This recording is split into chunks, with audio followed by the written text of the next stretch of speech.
something that people could relate to.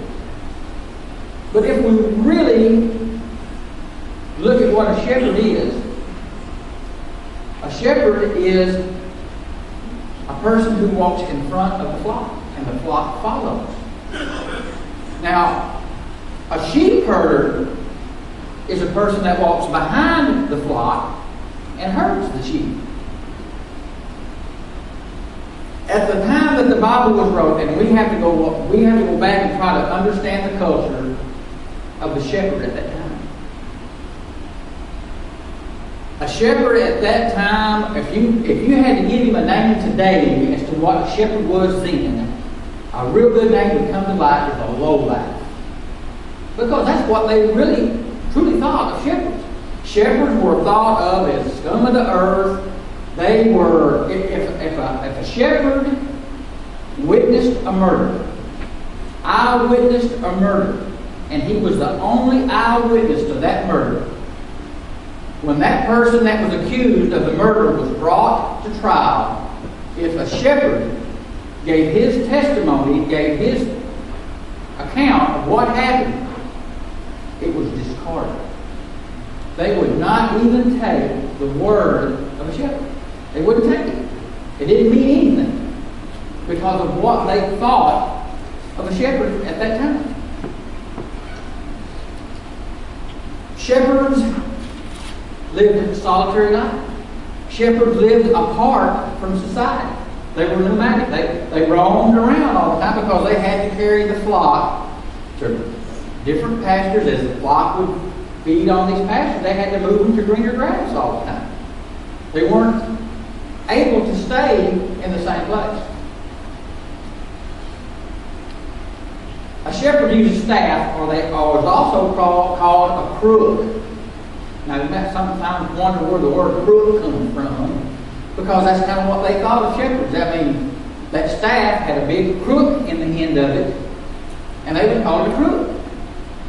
And that staff was used for several things. They could use it to beat on an animal, a wolf, run him off.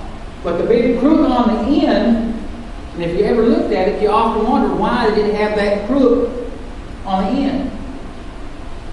Sometimes little lambs, when they're born, they're just, sheep are stupid. I mean, that's just the only way you can say it. Sheep are dumb. But they can be trained. But it takes a while. Well, these little lambs, when they were born, they would run out and they would get into trouble. They might fall down in the rocks where he couldn't get to it. When he would turn that staff over, he would take that crook on the end and he would fish that lamb out with that crook on the end. I mean, it served a purpose. And he would rescue that little lamb. And this would go on for several times. I mean, that lamb would get in trouble, he would go fish him out. Lamb would get in trouble, he would go fish him out. Then we would get to a point where the shepherd would say, okay, I'm at that time. And I'm going to use an illustration this morning, and I couldn't find a lamb, so I'm going to use this towel as a sheep, or my lamb. He's been sheared, but he's thinking. But this little lamb, he's going to go over here, and he's going to fall in the rocks. And the shepherd said, okay, today is the day. So this shepherd, he goes over, and he is out of eye shot, and he is out of range where this little lamb can smell him. And he sits down, and he waits. And he knows where the lamb is at, and he's there for protection. But this little lamb, it's like, man, he's hung up, I'm going to lose. And he just leaves him there. This may go on for days. And then the lamb gets weak. The lamb no longer can even blate. Then the lamb is there to the point that his head, he can't even hold his head up. He's so weak that his head, he can't even hold it up. You know, when people say, oh, how cruel is that for that shepherd to leave that lamb there that long to where he's almost to the point of starvation and dehydration. Well, you ever wonder what makes the lamb follow the shepherd? You know, that was always surprising to me is why the lamb followed the shepherd. This little lamb, he is to the point that he was just almost to death.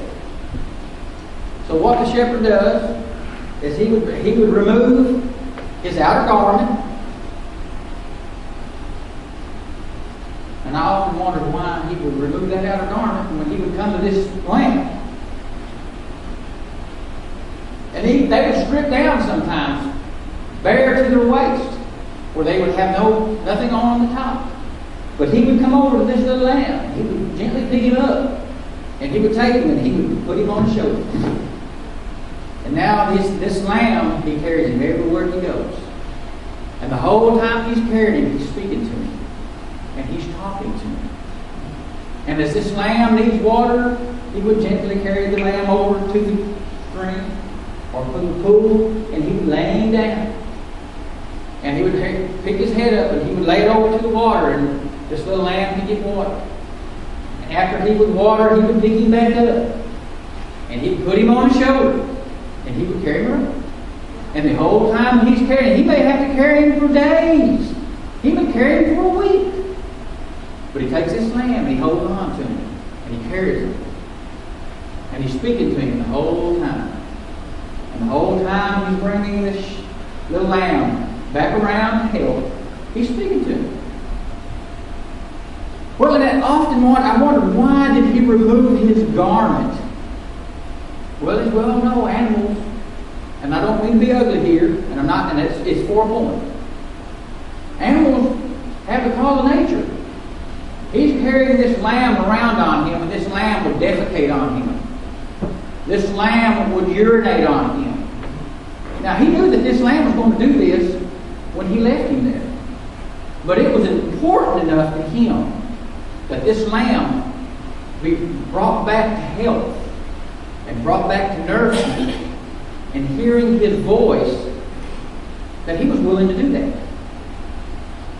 Now, they didn't bathe as much back then as they did. That might be why they lived that long. You got an animal going on you, you're probably going to smell pretty bad. But he didn't care. It was important to him that he was the shepherd of the flock, and the flock knew his voice. So now this little lamb, he's getting better, and he would lay him down, and then he would stand up, and he would start moving on his own.